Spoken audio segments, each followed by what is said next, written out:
출애굽기 1장 1절부터 14절까지 말씀 한 절씩 교독하시고 마지막 14절은 함께 읽겠습니다. 제가 먼저 읽겠습니다. 야곱과 함께 각각 자기 가족을 데리고 애굽에 이른 이스라엘 아들들의 이름은 이러하니 이사갈과 스불론과 베냐민과 야곱의 허리에서 나온 사람이 모두 70이요 요셉은 애굽에 있었더라.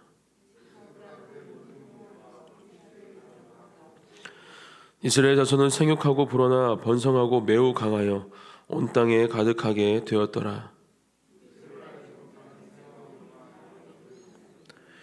그가 그 백성에게 이르되 이 백성 이스라엘 자손이 우리보다 많고 강하도다.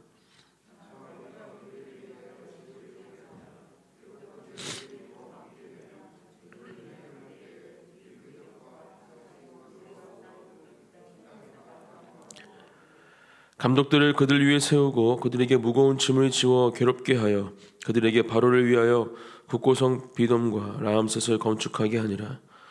그러나 학대를 받을수록 더 번성하여 퍼져나가니 애굽 사람이 이스라엘 자손으로 말미암아 의심하여 이스라엘 자손에게 이를 엄하게 시켜 어려운 노동으로 그들의 생활을 괴롭게 하니 곧 흙 이기기와 벽돌 굽기와 농사의 여러 가지 일이라.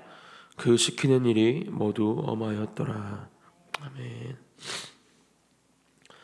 출애굽기 1장은 하나님이 이스라엘 백성에게 어떻게 복을 주셨는지를 다루고 있습니다.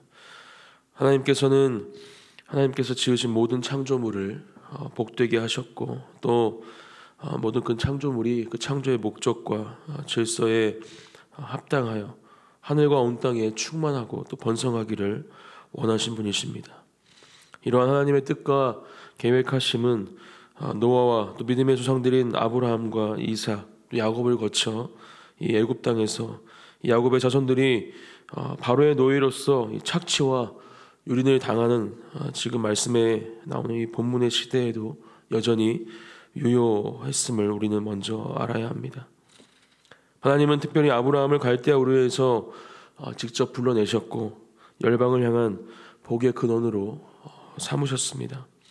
그런데 하나님은 가나안 땅을 그의 후손들에게 주실 것을 아브라함에게 약속하시면서 그들이 이방에서 객이 되고 또 이방 사람들을 섬기게 된다. 또 400여 년 동안 괴롭힘을 당한 후에 즉 가나안 사람들의 죄가 충만해졌을 그때에 그곳에서 나올 것이다. 그렇게 말씀하고 계시죠. 이것이 바로 창세기 15장 13절부터 14절 말씀인데요. 제가 읽어드리겠습니다.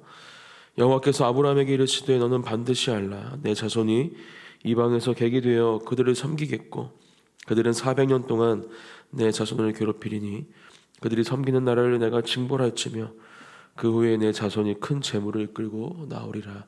이렇게 아브라함에게 말씀하셨습니다.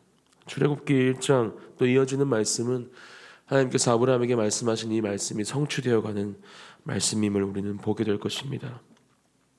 출애굽기는 애굽으로 내려가서 그곳에서 생을 마감한 야곱의 아들들의 이름을 1절부터 7절까지 열거하고 있습니다. 그리고 이어서 이스라엘 백성이 출애굽하기 전에 애굽에서 노예처럼 바로와 그의 신민들을 섬기면서 살았던 처지들, 그 상황을 묘사하는 것으로 시작하고 있죠. 야곱의 아들 요셉이 애굽에 총리로 있을 때 그의 가족들은 고센 지역으로 이주해서 정착하게 됩니다. 그리고 그 모든 야곱의 자손들이 다 죽게 되고 그 이후의 시대를 지금 출애굽기 1장은 보여주고 있는 것입니다. 출애굽기 히브리어 본문은 그리고라는 글자로 시작이 되어집니다. 창세기와 이어진다라는 뜻이죠. 창세기를 계속해서 이어서 말씀을 한다라는 것을 우리는 이 시작의 글자를 통해서 알 수가 있습니다. 창세기와 별개의 책이 아니라는 것을 의미하는 것을 우리는 알 수 있는 것입니다. 오늘 본문에서는 야곱의 허리에서 나온 사람이 모두 70명이다 이렇게 이야기를 하고 있습니다. 이 70명으로 이 고센 땅에서 생육하고 또 번성하고 이들은 매우 강하여지고 또 온 땅에 가득하여졌다 이렇게 말씀해주고 있는데 출애굽 당시의 상황을 잠깐 살펴보면 장정만 한 60만 정도였으니까 여자와 아이까지 보수적으로 잡아도 한 200만 명 정도가 지금 이 70명으로부터 시작되어서 생육하고 번성하게 된 것입니다. 하나님의 주권적 역사 가운데 진행된 일이었고 야곱은 야복나루에서 하나님의 사람에게 환도뼈를 맞아서 위골되었던 사람임을 기억해 볼 때 그렇게 약한 사람이었던 온전치 않았던 사람을 통해서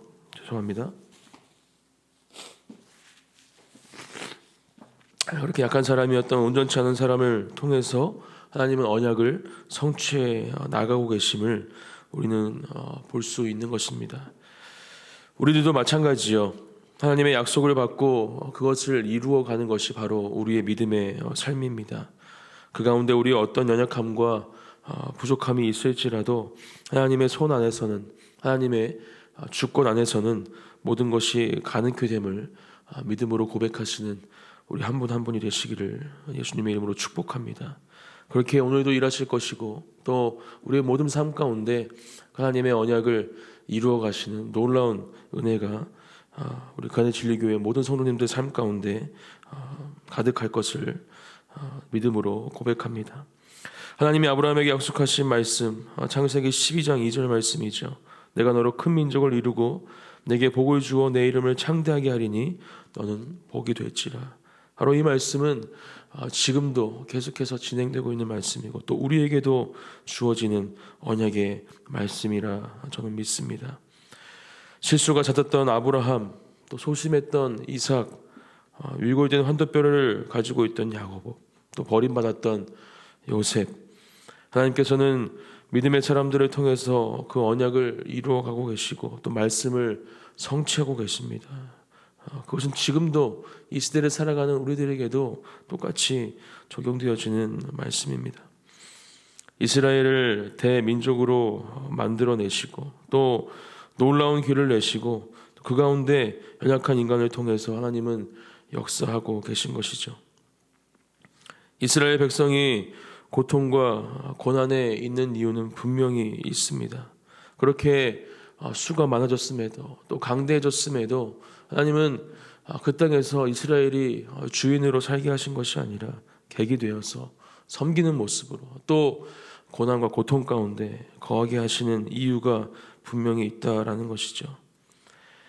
이스라엘 백성은 그들을 두려워하는 애굽의 새로운 왕으로 인해서 하나님을 기억하지 못하고 또 요셉과 그의 가족들을 기억하지 못했던 새로운 왕으로 인해서 모진 고난을 겪게 됩니다. 바로는 이스라엘 자손을 강제 노동으로 억압하고 있고 또 곡식을 저장하기 위한 비돔과 라암셋이라는 건물을 건설하면서 이스라엘 백성들을 그 모든 건설 현장에 동원하고 혹독한 노동에 시달리게 하고 있습니다. 하지만 억압을 받을수록 하나님은 이스라엘 백성들을 더욱더 번성하게 하시고 결국은 이스라엘 조상인 아브라함과 맺은 약속을 성취하시기 위해 모세를 통해서 출애굽시키시는 것이 바로 우리가 읽게 될 출애굽기의 말씀입니다. 그들의 수가 많아지자 애굽 왕은 그들을 위협적인 존재로 인식했죠. 그런데 만약 이스라엘 자손이 계속 강성해졌다면 영원히 애굽 땅을 떠나지 않으려 했을 수도 있습니다. 실제로 출애굽 말씀을 살펴보면 출애굽 이후에도 백성들은 조금만 어려운 상황이 생기면 고통과 고난의 시간이 찾아오면 계속해서 이 애굽의 생활을 그리워하는 모습을 볼 수 있습니다. 아마 그렇게 하나님께서 일하시지 않으셨다면 그들에게 고난과 고통을 주지 않으셨다면 애굽을 떠나도록 계획하신 하나님의 뜻에 불순종하는 결과가 초래되었을 수도 있습니다. 하나님은 하나님이 사랑하시는 이스라엘 자손들을 위해서 그 어떤 영화보다 더 놀라운 구원을 준비하고 계신 것입니다. 하나님은 이스라엘 백성에게 그것을 주기 위해서 먼저 그들이 구원을 사모하는 마음을 갖도록 지금 이러한 상황을 이들에게 허락하고 계신 것이죠.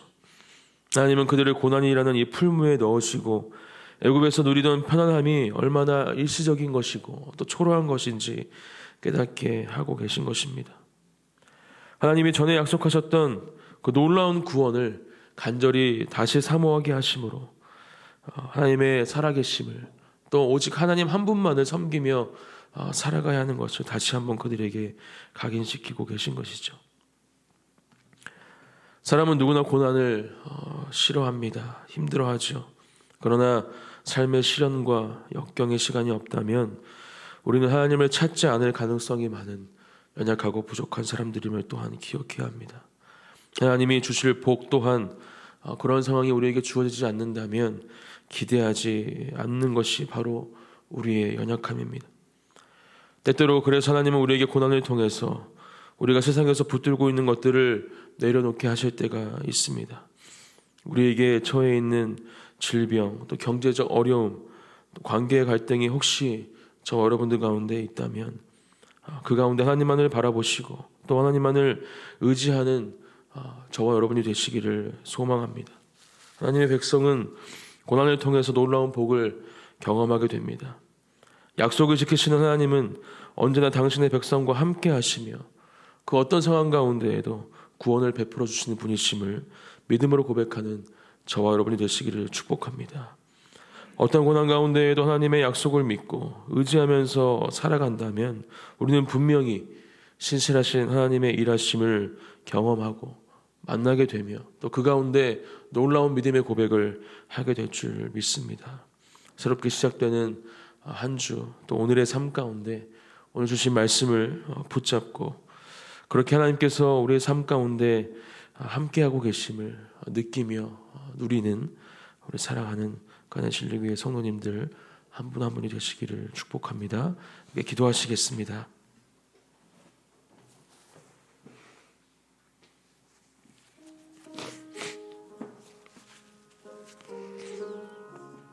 이 시간 함께 기도하실 때